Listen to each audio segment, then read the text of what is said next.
Hello friends, வாங்க இன்றைக்கி வந்து ஒரு வெண்டைக்காய் கிரேவி வந்து செய்யலாம். எப்படி செய்வோன்னு சொல்லி பார்க்கலாம்.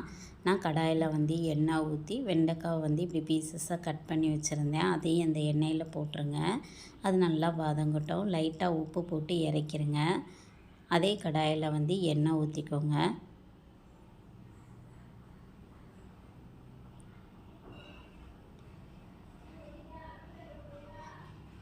கடுகு உளுந்து போட்டு நல்லா தாளிச்சுக்கலாம். இது நல்லா பொரியணும். இந்த ஸ்டேஜில் வந்து ஒரு 1/4 டீஸ்பூன் வந்து வெந்தயம் சேர்த்துக்கிடுவோம்.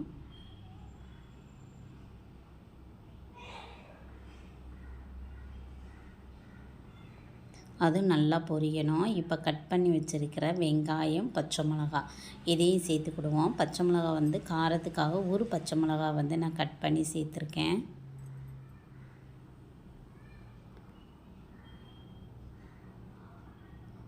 இதையும் நல்லா வதக்கிக்கோங்க. இது நல்லா வதங்கின போட நான் கட் பண்ணி வச்சுருக்கிற 2 தக்காளி பழம் அதையும் சேர்த்து நல்லா மிக்ஸ் பண்ணிக்கலாம்.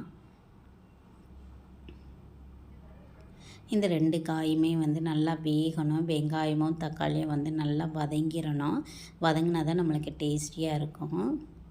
அதுக்கப்புறம் நம்ம கட் பண்ணி வச்சுருக்கிற வெண்டைக்காவை ஆல்ரெடி எண்ணெயில் தான் போட்டு எடுத்துருக்கோம். அதை இதோடு சேர்த்து நல்லா மிக்ஸ் பண்ணிக்கோங்க.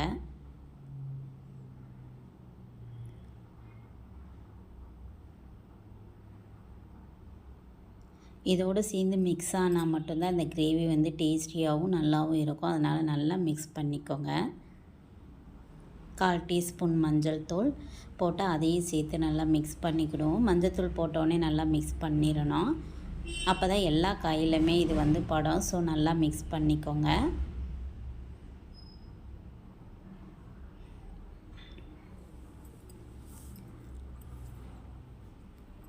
ஸோ நல்லா மிக்ஸ் ஆயிடுச்சு பாருங்கள் ஃப்ரெண்ட்ஸ். ஒரு தடவை நல்லா கிளறி விட்டுருங்க. கிளறி விட்டுட்டு நல்லா இதை வந்து நல்லா மிக்ஸ் ஆயிடுச்சு அப்படின்னு நம்மளுக்கு தெரிஞ்ச பிறகு நம்ம என்னென்ன மசாலா ஐட்டம் சேர்க்கணுமோ அதை சேர்த்துக்கலாம். அதுக்கு முன்னாடி வந்து நான் புளி கரைசல் ஒரு எலுமிச்சை சைஸ் அளவு புளி வந்து கரைச்சி வச்சுருந்தேன். அதையும் இதோடு சேர்த்து ஊற்றிடுங்க. ஊற்றிட்டு அந்த இதிலே வந்து அது நல்லா வேகணும். இதுக்கு வந்து நான் 1/4 ஸ்பூன் வந்து மசாலா ஐட்டம் வந்து சேர்த்துருக்கேன். வீட்டில் அரைச்ச மசால். அதேமாதிரி உங்களுக்கு எவ்வளோ அந்த காய்க்கு ஏற்ற மாதிரி மசாலா ஆட் பண்ணணுமோ அதை சேர்த்துக்கோங்க. இதை நல்லா மிக்ஸ் பண்ணி இதையும் நல்லா மிக்ஸ் பண்ணி விட்டுருங்க. இப்போ எல்லாமே சேர்த்தாச்சு. நல்லா மிக்ஸ் பண்ணிவிட்டு க்ளோஸ் பண்ணி வச்சுருங்க. க்ளோஸ் பண்ணி வச்சுருங்க. அது நல்லா சுண்டணும். இப்படி சுண்டி வரும்போது ஒரு கிரேவி வந்து நம்மளுக்கு கிடைக்கும். ஸோ அதுக்கு முன்னாடி தேவையான அளவு உப்பு போட்டுருங்க. போட்டுட்டு க்ளோஸ் பண்ணி வச்சுருங்க.